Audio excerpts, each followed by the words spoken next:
por el triunfo del Inmaculado Corazón de María. El Tratado de la Verdadera Devoción de la Santísima Virgen, San Luis María Guiñón de Montfort.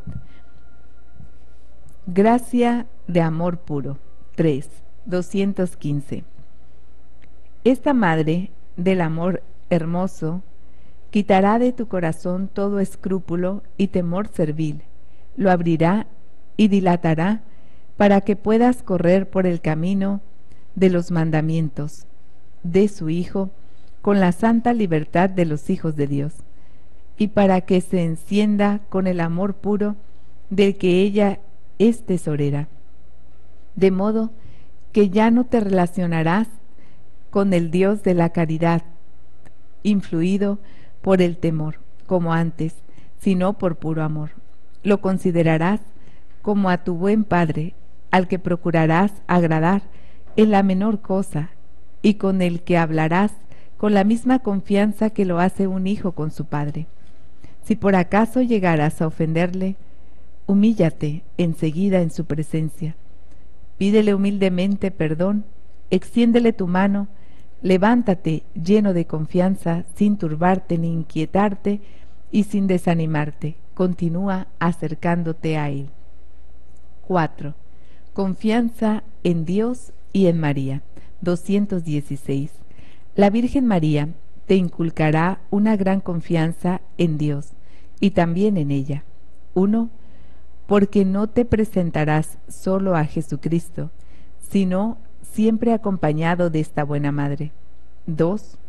Porque habiéndole entregado todos tus merecimientos, gracias y satisfacciones, para que disponga a placer, ella te comunicará sus virtudes y te revestirá con sus merecimientos, y podrás decir con toda confianza al Señor: He aquí a María tu esclava, hágase en mí según tu palabra. 3. Porque habiéndote dado enteramente a ella en cuerpo y alma, la Virgen que es generosa con los generosos, y aún más que ellos, se te entregará en correspondencia de manera sorprendente, pero verdadera, y así podrás decir libremente: Tuyo soy, Virgen María, sálvame. O también, como se ha citado anteriormente, las palabras del discípulo predilecto: He tomado, oh Madre Santa, el lugar de todos mis otros bienes. He tomado, oh Madre Santa, en lugar de todos mis otros bienes. Podrás repetirle asimismo con San Buenaventura: Mi querida Señora y Salvadora, obraré con confianza y nada temeré, porque tú eres mi fuerza y el objeto de mis alabanzas en el Señor. O también con él mismo: Yo soy todo tuyo y todo lo mío te pertenece. Virgen gloriosa y bendita, sobre toda otra cosa creada, que yo pueda imprimirte como un sello en mi corazón, porque tu amor es tan fuerte como la muerte. O añadir de igual modo, dirigiéndote a Dios, con los sentimientos del profeta: Señor, mi corazón y mis ojos no tienen motivo alguno para exaltarse ni ensoberbecerse, ni para aspirar a cosas grandes y maravillosas, y no por eso estoy aún humillado, sino que me he alzado y he animado a mi espíritu con la confianza, pues cual niño destetado de los bienes de la tierra, descanso en el regazo de mi madre. Estando en él me siento colmado de bienes. 4. Lo que todavía aumentaría tu confianza en María será pensar en que, habiéndole dado en depósito todo cuanto poseías para que disponga de ello o no en favor de otros, o para que te lo guarde según lo quiera, habrás de tener muy poca confianza en ti y mucha en ella, como tu tesoro y riqueza. Qué tranquilidad y consuelo para un alma poder decir que el tesoro de Dios, en el que puso cuanto de más precioso había, es también suyo. Ella es el tesoro del Señor. 5. Comunicación del alma y del Espíritu de María. 217. El alma de la Santísima Virgen María se introducirá en ti para glorificar al Señor. Su espíritu sustituirá al tuyo para regocijarse en Dios, su Salvador, pero con la condición de que te esfuerces por ser consciente en la práctica de esta devoción. Esté el alma de María en cada uno para glorificar al Señor en ella. Esté el Espíritu de María en cada uno para regocijarse en Dios. Ah, ¿cuándo vendrá el venturoso tiempo? Ha dicho un santo de nuestros días, que estaba todo él sumergido en María, en que la celestial María reine como señora y soberana en los corazones para someterlos por entero al imperio de su grande y único Hijo Jesucristo, para someterlo por entero al imperio de su grande y único Hijo Jesucristo. ¿Cuándo respirarán las almas a María del mismo modo que los cuerpos respiran el aire? Entonces ocurrirán cosas muy sorprendentes en esta tierra miserable, en donde al encontrar el Espíritu Santo a su querida esposa, reproducida en las almas, sobrevendrá a éstas abundantemente y las colmará de sus dones, y en modo particular de su sabiduría, con la que se producirán portentos de gracia. Hermano mío muy querido, ¿cuándo llegará esa época dichosa, esa era de María, en la que muchas almas elegidas, que ella misma habrá obtenido por concesión del Altísimo, se sumergirán voluntariamente en el abismo de su interior y se transformarán en copias vivientes de María para afirmar y glorificar a Jesucristo? Esa época no llegará hasta que no se conozca y practique la devoción que enseñó, para que venga tu reino y el de María. 6. Transformación en María a semejanza de Jesucristo. 218. Si María, que es el árbol de la vida, está bien cultivada en nuestras almas mediante la práctica de esta devoción, a su tiempo dará fruto, y su fruto no es otro que Jesucristo. Muchos devotos y devotas buscan a Jesucristo, los unos por un camino y los otros por otro, mediante una determinada práctica devota u otra, pero es frecuente observar que después de haber trabajado mucho durante la noche, pueden decir: hemos trabajado toda la noche, pero no hemos conseguido nada. Ciertamente, puede decírseles: habéis trabajado mucho y ganado poco, porque Jesucristo está aún débilmente en vosotros. Pero he aquí que por la vía inmaculada de María y mediante la devoción mediante la devoción que enseño, se trabaja de día en lugar sagrado y poco. En María no existe la noche, pues nunca hubo en ella ni pecado ni la menor sombra de él. María es un lugar sagrado, es el santo de los santos, en donde se modelan los santos. Repetimos 218. Si María, que es el árbol de la vida, está bien cultivada en nuestras almas mediante la práctica de esta devoción, a su tiempo dará fruto, y su fruto no es otro que Jesucristo. Muchos devotos y devotas buscan a Jesucristo, los unos por un camino y los otros por otro, mediante una determinada práctica devota u otra, pero es frecuente observar que después de haber trabajado mucho durante la noche, pueden decir: hemos trabajado toda la noche, pero no hemos conseguido nada. Ciertamente puede decírseles: habéis trabajado mucho y ganado poco, porque Jesucristo está aún débilmente en vosotros. Pero he aquí que por la vía inmaculada de María y mediante la devoción que enseñó, se trabaja de día el lugar sagrado y poco. En María no existe la noche, pues nunca hubo en ella ni pecado ni la menor sombra de él. María es un lugar sagrado, es el santo de los santos, en donde se modelan los santos. 219. Débese observar que digo que los santos se modelan en María. Hay gran diferencia entre hacer una estatua a golpes de martillo y de cincel o mediante un molde. Los escultores e imagineros trabajan mucho para hacer una figura por el primer procedimiento y se les lleva también mucho tiempo. En cambio, de la otra manera, lo hacen pronto y con poco esfuerzo. San Agustín llama a la Virgen forma de Dios, la forma apta para modelar y formar divinidades. Si te llamo modelo de Dios, eres muy digna. Si alguien se echa en ese molde o forma divina, pronto saldrá modelado en forma de Jesucristo y Jesucristo en él. Si con poco esfuerzo y en poco tiempo se convertirá en Dios, porque se echó en el mismo molde de donde salió formado Dios. A ver.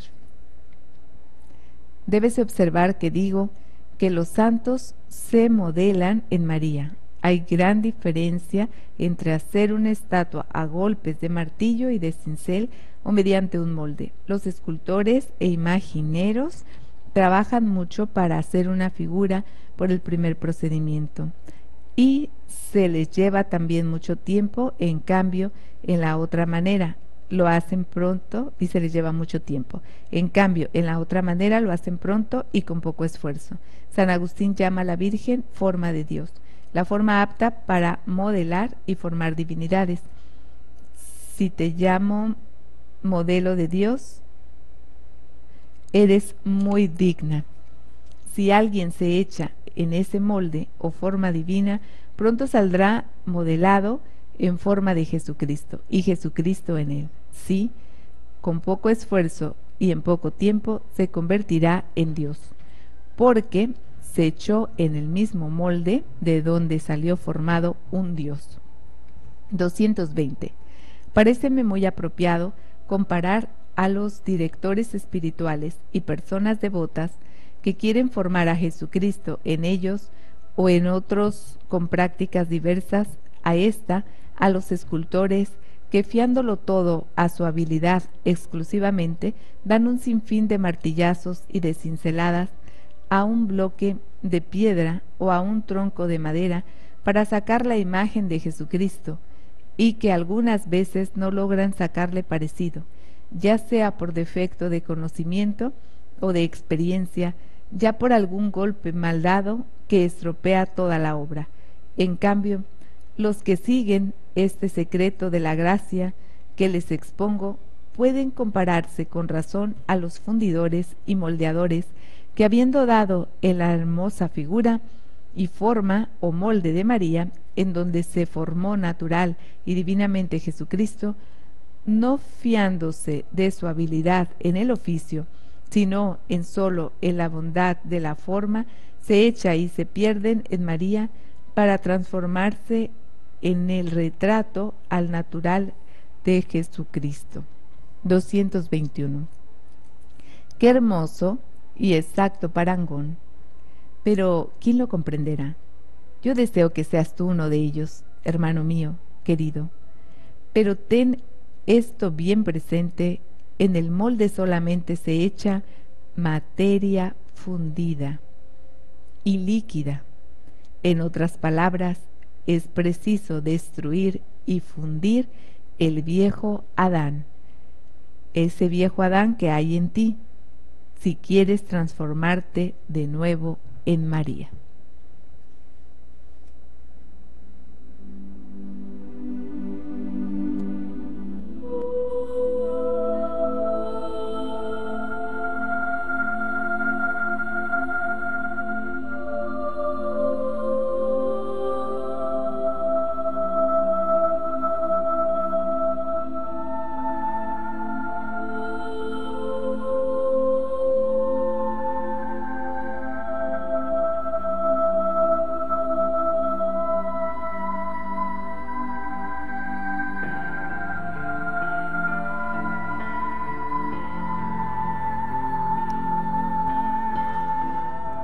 Número 221.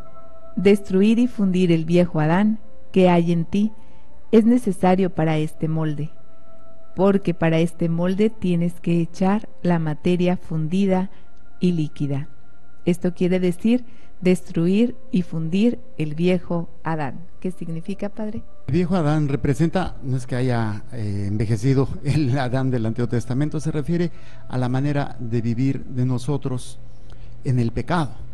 ¿Sí? Se refiere precisamente a aquel hombre que todavía no ha cambiado y que está viviendo en una vida de pecado, porque se habla del nuevo Adán, el hombre pleno, el hombre que ha querido Dios que lleguemos a ser, y es Jesucristo. Se le conoce así como tal, el nuevo Adán, o sea, el hombre que vive verdaderamente en la obediencia y en el amor a Dios. Adán debió haber sido en ese sentido, pero no lo hizo. Entonces Jesús viene a restituir ese nuevo Adán, ese Adán que no supo vivir. Por eso se hace hombre, para enseñarnos cómo ser hombres de acuerdo al proyecto de Dios. ¿Y cómo se destruye? ¿Qué sería? ¿Con la confesión? Se destruye cuando empezamos a dejar de querer vivir en el mundo de acuerdo a la carne, la concupiscencia. Tenemos que hacerlo en la obediencia a Dios, de permitir que se vaya muriendo todo aquello que no es de nosotros, que no es de Dios, como es el pecado, la concupiscencia, el odio, el rencor, la mentira, ir muriendo, que sería el desprendimiento que habíamos hablado en otro momento, es desapegarte de todo aquello que has aprendido a usar en forma negativa, la manera como ves, la manera como oyes, la manera como actúas. Ese sería el ir fundiendo, o sea, morir a ti, a lo que tú quieres, a lo que has aprendido. Es que a mí me gusta tomar, es que a mí me gusta la pornografía, es que a mí me gusta el chisme. Y no es tanto que nos guste, sino que a veces se ha vuelto ya parte de nosotros. Entonces, morir a eso sería ir fundiendo, ir destruyendo al viejo Adán. Gracias. 7. La mayor gloria de Jesucristo. 222. Con esa práctica observada cumplidamente dará más gloria a Jesucristo en un solo mes que con otra cualquiera, aunque más difícil y costosa en años enteros. He aquí los motivos. 1. Porque realizando tus acciones por medio de María, como enseña esta práctica, dejas a un lado tus propias intenciones e inventiva, aun siendo buenas y conocidas, para perderte, por así decirlo, en las de la Santísima María, aunque sean desconocidas para ti. Obrando de este modo, vienes a ser partícipe de las sublimes intenciones de María, que fueron tan puras que con su mínima acción, por ejemplo, hilando su rueca, dando un punto con la aguja, procuró más gloria a Dios que San Lorenzo en su parrilla, con el cruel martirio a que fue sometido, y que todos los santos con sus más heroicas acciones, por lo que adquirió tal cúmulo de inefables gracias y de merecimientos la Virgen María durante su vida mortal, que sería más fácil contar las estrellas del firmamento, las gotas de los océanos y los granitos de arena de todas las playas que sus merecimientos y gracias. Y ella sola dio a Dios mayor gloria que la que le han dado y pueden dar todos los ángeles y santos juntos. María, tú no puedes dejar de obrar prodigios de gracia en el alma y en las almas que quieran de veras perderse y anonadarse en ti. 223, segunda parte. Porque un alma que sea fiel observante de esta devoción, al tener por nada cuanto piensa u obra de por sí, y al depositar toda su confianza y complacencia en las disposiciones de María únicamente, y no sólo para acercarse a Jesucristo, sino también para hablarle, practica la humildad mucho mejor que las almas que se basan y complacen en ellas mismas, en sus propias disposiciones, aunque sea de manera imperceptible, y de esta forma glorifica más a Dios, que solo puede ser glorificado por los pequeños y humildes de corazón. Repetimos este número, 223. porque un alma que sea fiel, observante de esta devoción, al tener por nada cuanto piensa u obra de por sí, y al depositar toda su confianza y complacencia en las disposiciones de María únicamente, y no sólo para acercarse a Jesucristo, sino también para hablarle, practica la humildad mucho mejor que las almas que se basan y complacen en ellas mismas, en sus propias disposiciones, aunque sea de manera imperceptible, y de esa forma glorifica más a Dios, que sólo puede ser glorificado por los pequeños y humildes de corazón. 224. 3.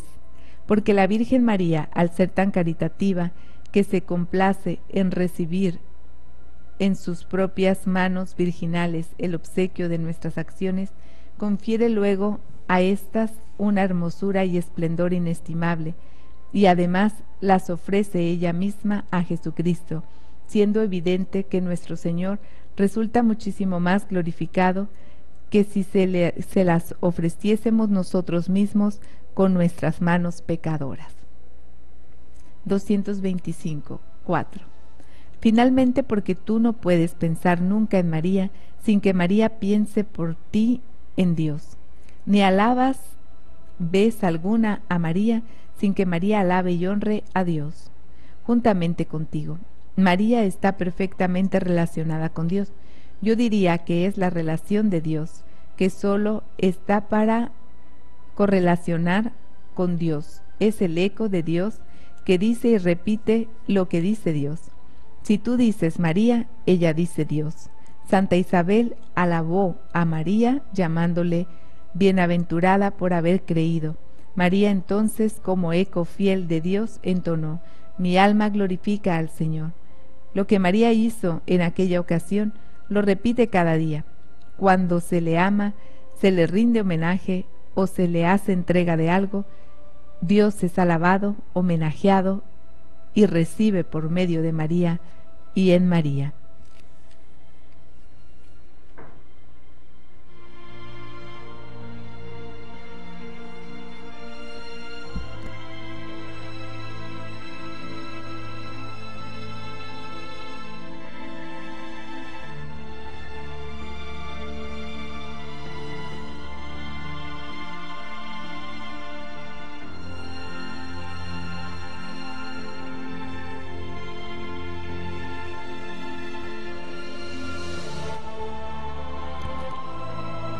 Capítulo 8.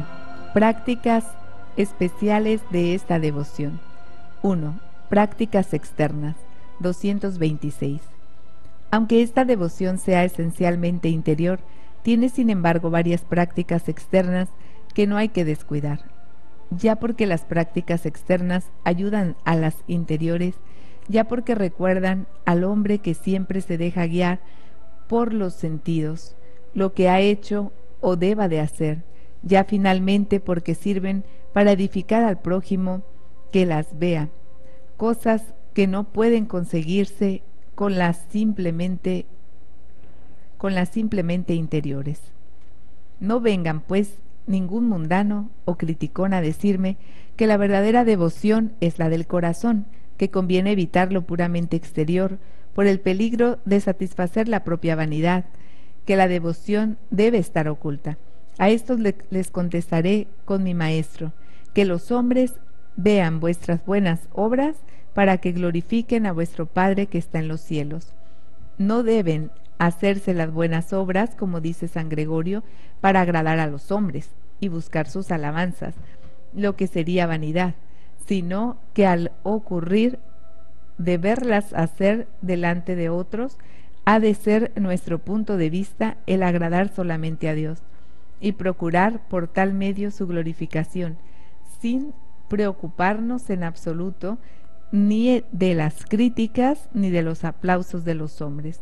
Expondré un resumen de algunas prácticas externas a las que doy este calificativo, no porque hayan de hacerse sin devoción interior, sino porque tienen aspectos exteriores por las que se distingue de la puramente internas. 1. Consagración después de los ejercicios preparatorios. 227. Práctica primera. Quienes desean abrazar esta devoción singular, que hoy por hoy carece de la oportuna cofradía que le convendría tener después de haberse ocupado por espacio de 12 días, cuando menos, en vaciarse del espíritu del mundo, contrario al de Jesucristo, según he venido demostrando en la primera parte de esta preparación para el reinado de Cristo, emplearán 3 semanas en llenarse de Jesús por medio de la Santísima Virgen. He aquí el orden que podrán seguir. 228.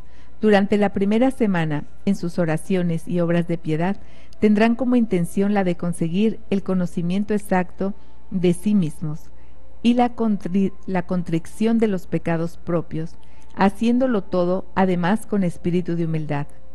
Con tal fin podrán meditar de estimarlo acertado sobre lo expuesto acerca de nuestro fondo malo y mirarse durante los 6 días de esta primera semana como caracoles babosos, como sapos, como cerdos, como serpientes, como chivos, o también profundizar sobre estos 3 pensamientos de San Bernardo. Piensa en lo que has sido, semilla putrefacta, en lo que eres un basurero, en lo que habrás de ser comida de gusano. Pedirán también a Dios y a su Santo Espíritu que les ilumine diciendo: Señor, que yo vea, que yo me conozca, o también ven Espíritu Divino, manda tu luz desde el cielo, y rezarán todos los días las letanías del Espíritu Santo y la oración que le sigue, indicadas en la primera parte de esta obra. Recurrirán asimismo a la Santísima Virgen para obtener la gracia de la humildad, que debe ser el fundamento de las demás gracias, y para ello le dirán todos los días la salve del mar Estrella y sus letanías. Entonces, en este número 228 nos habla de la importancia de conocernos a nosotros mismos, reconocernos, dice, en estos 6 días de la semana te darás cuenta que eres como un caracol baboso, como sapos, como cerdos, serpientes y chivos. También profundizar sobre estos 3 pensamientos. Piensa en lo que has sido, semilla putrefacta, en lo que eres un basurero, en lo que habrás de ser comida de gusanos.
Y para entender esta parte de esta práctica es así. ¿Qué sería, Padre? Bueno, ahí suena muy drástico y así como que, imagínate una persona que tenga una autoestima baja, pues ¿qué va a hacer? ¿No? Se va a suicidar con todo eso, estar recordando. No es en un sentido de autolástima o autocastigo de que eres de lo peor.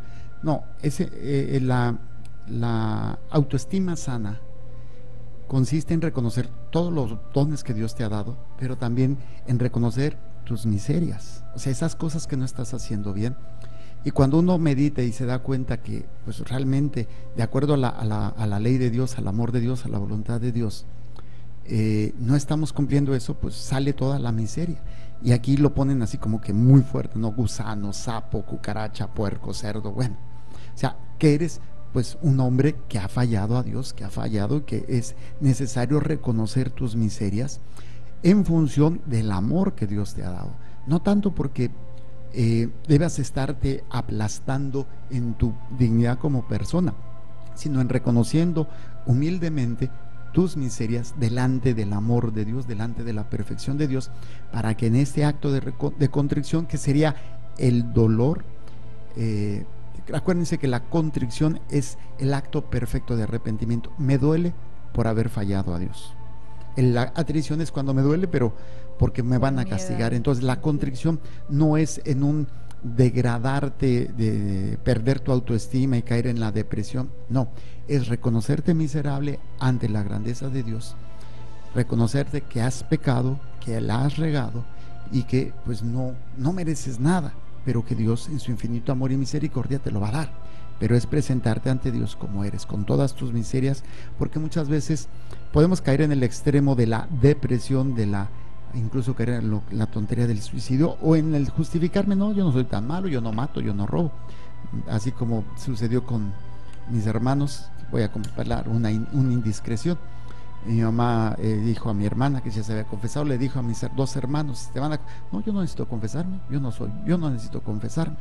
Entonces ahí obviamente hay un problema. Yo no les puedo decir nada a ellos y nadie es profeta en su tierra, pero es cuando nos cegamos a reconocer nuestras miserias. ¿Y cómo lograr no justificarse?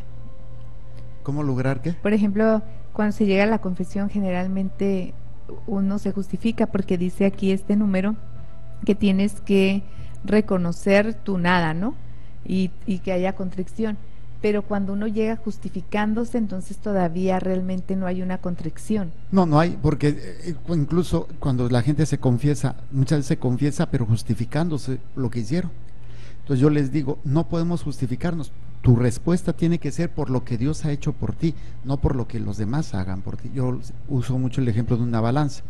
En un lado está lo que la gente te ha hecho en tu vida y que tú has respondido de esa manera. Es que me golpeó, yo le pego. Es que me traicionó, pues yo por eso lo odio. Y en el otro lado de la balanza está lo que Dios ha hecho por ti. Cuando estemos delante de Dios, le digas, no, pues es que Él me hizo. Y Él te va a decir, oye, ¿y lo que yo hice por ti? Me sacrifiqué, di mi vida, sufrí por ti, por amor a ti.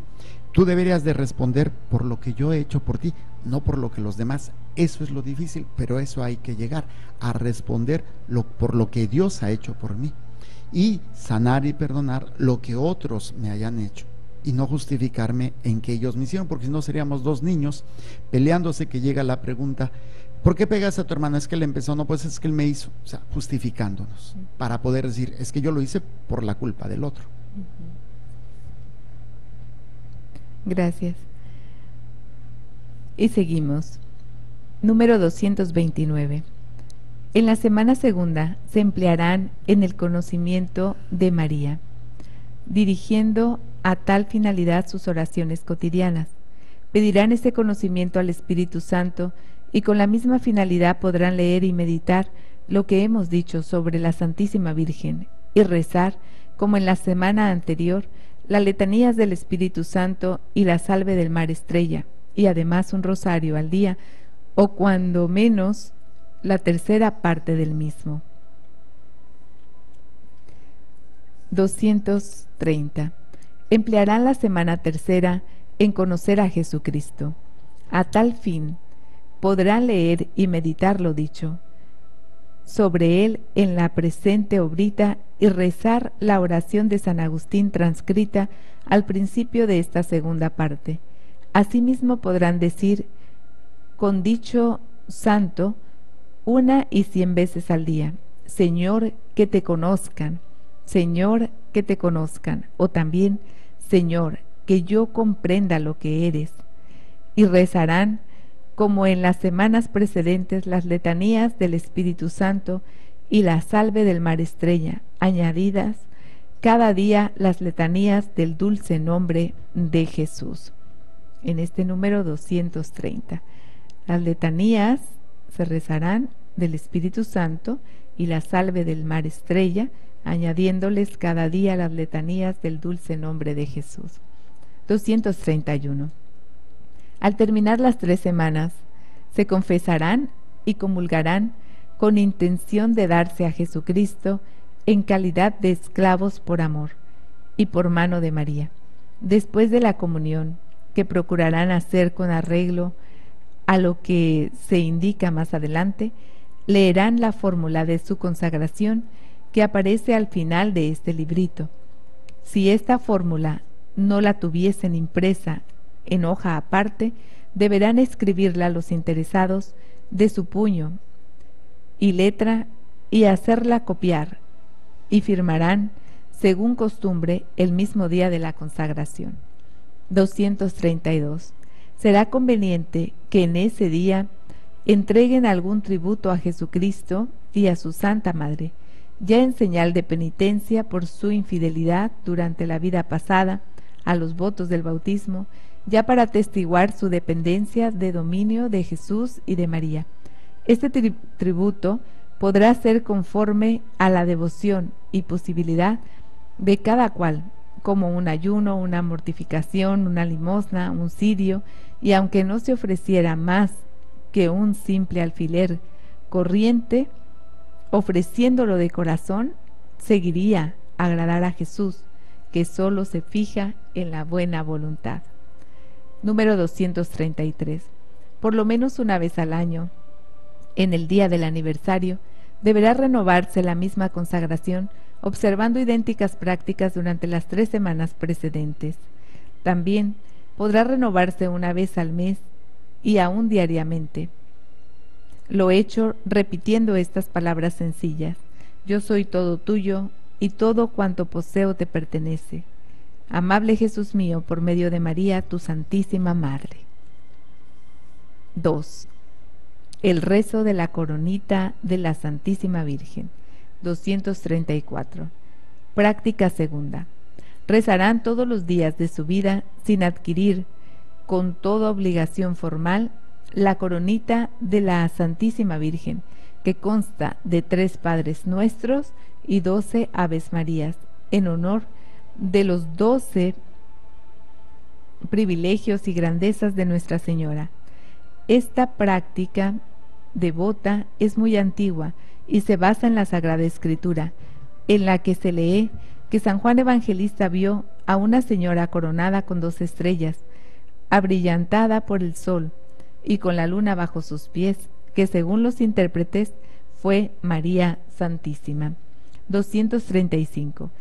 Hay varias formas de rezar esta coronita y ocuparía mucho espacio querer referirlas todas. El mismo Espíritu Santo se encargará de enseñarles a quienes practiquen con devoción y asiduidad esta devoción tan simpática. Sin embargo, diré que una manera sencilla de rezarla es empezar diciendo: hazme digno de alabarte, Virgen Santa, dadme valor contra tus enemigos. Más que ella, para quienes tengan la dicha de llevar estas insignias gloriosas hasta el último momento de su vida, pues aunque la muerte destruya sus cuerpos, reduciéndolos a podredumbre, no destruirá los grilletes y cadenas de su esclavitud, que por ser de hierro no desaparecen tan fácilmente, y por tanto esas cadenas que estrecharán sus huesos en el día del juicio universal, cuando suceda la resurrección de la carne, contribuirán cambiadas en cadenas de luz y de gloria a su glorificación verdadera y definitiva. Dichosos pues, una y 1000 veces, dichosos los ilustres esclavos de María, de Jesús en María, que llevan hasta el sepulcro sus cadenas. A ver, decimos: hubo un tiempo en que nada era tan ignominioso como la cruz. En cambio, nada hay en la cristiandad tan hermoso como ella. Lo mismo podemos decir del hierro de la esclavitud. Nada había tan ignominioso entre los antiguos como aún sucede en la actualidad en algunas partes del mundo, pero entre los cristianos nada hay de más honor que estas cadenas de Jesucristo, y con razón, ya porque nos preservan de las infames ligaduras del pecado y del demonio, ya por ponernos en libertad y adscribirnos a Jesús y a María, pero no obligados por la fuerza y la violencia, sino atraídos por la caridad y el amor, cual corresponde entre Padre e Hijo. Los tendré sujetos, dice Dios, por boca del profeta Oseas, con cadenas de caridad, unas cadenas tan fuertes como la muerte, y aún, en cierto modo, más que ella, para quienes tengan la dicha de llevar estas insignias gloriosas hasta el último momento de su vida. Pues aunque la muerte destruya sus cuerpos reduciéndolos a podredumbre, no destruirá los grilletes y cadenas de su esclavitud, que por ser de hierro no desaparecen tan fácilmente, y por tanto esas cadenas que estrecharán sus huesos en el día del juicio universal, cuando suceda la resurrección de la carne, entreverán cambiadas en cadenas de luz y de gloria, y su glorificación verdadera y definitiva. Así que dichosos, pues, una y mil veces dichosos los ilustres esclavos de Jesús en María, que llevan hasta el sepulcro sus cadenas.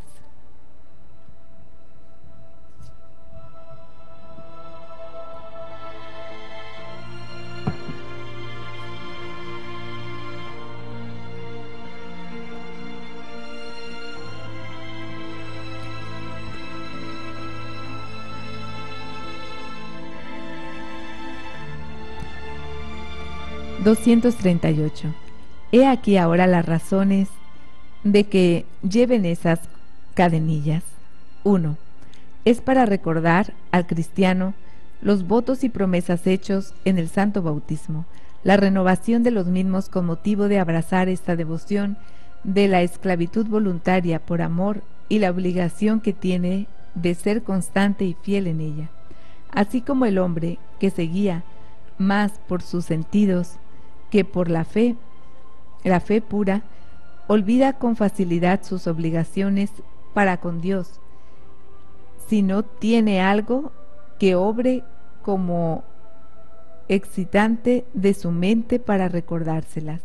De igual manera sirven admirablemente estas cadenillas para recordar al cristiano las cadenas del pecado y la esclavitud, del demonio, y de las que el santo bautismo le liberó, y la promesa de sumisión hecha a Jesucristo en ocasión del mismo bautismo, confirmada luego con la renovación de sus votos. Un motivo cierto de que muchos cristianos no piensan en sus santos votos bautismales y vivan licenciosamente a estilo pagano, como si nada hubiese prometido a Dios, es el de no llevar encima de ellos ninguna señal exterior que refresque su memoria. Recordándoles que Dios es amor y te ama.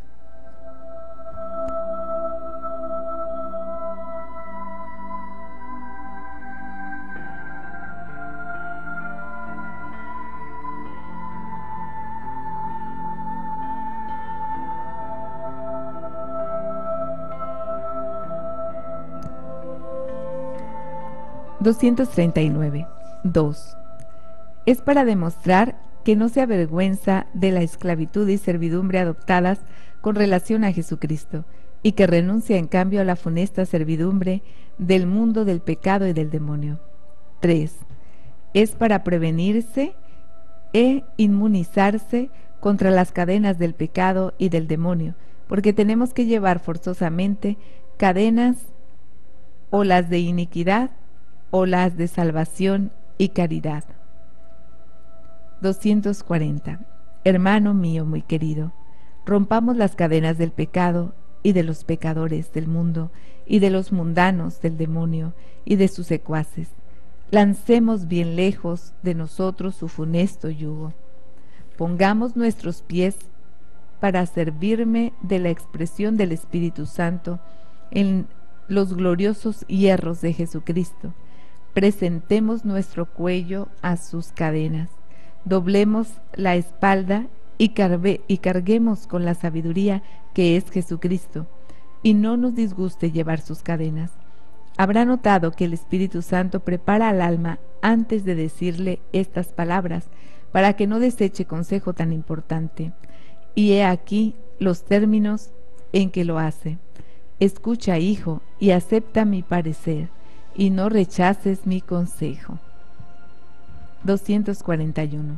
Amigo mío muy querido, deberás alegrarte de que quiera ahora unirme al Espíritu Santo para darte el mismo consejo. Sus cadenas son atadura que al estrechar dan salud.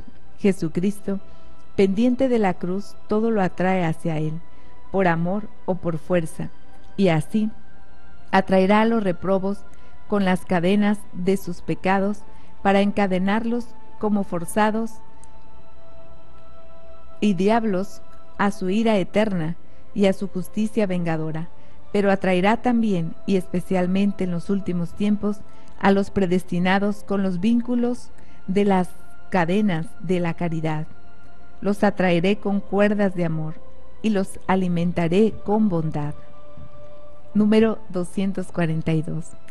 Estos esclavos amantes de Jesús, estos prisioneros de Cristo, pueden llevar sus cadenas al cuello, a los brazos, en su cintura o en los pies.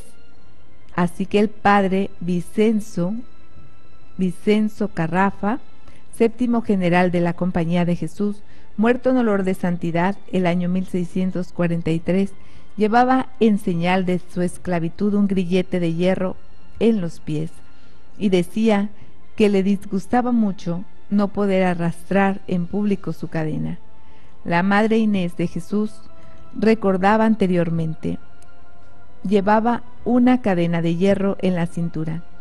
Otros la han llevado en el cuello en penitencia, pero los collares de perlas que antes habían lucido en el mundo y otros en los brazos, para acordarse durante sus ocupaciones que eran esclavos de Jesús. Llevaban una cadena de hierro. Vamos a continuar recordándoles que Dios es amor y te ama.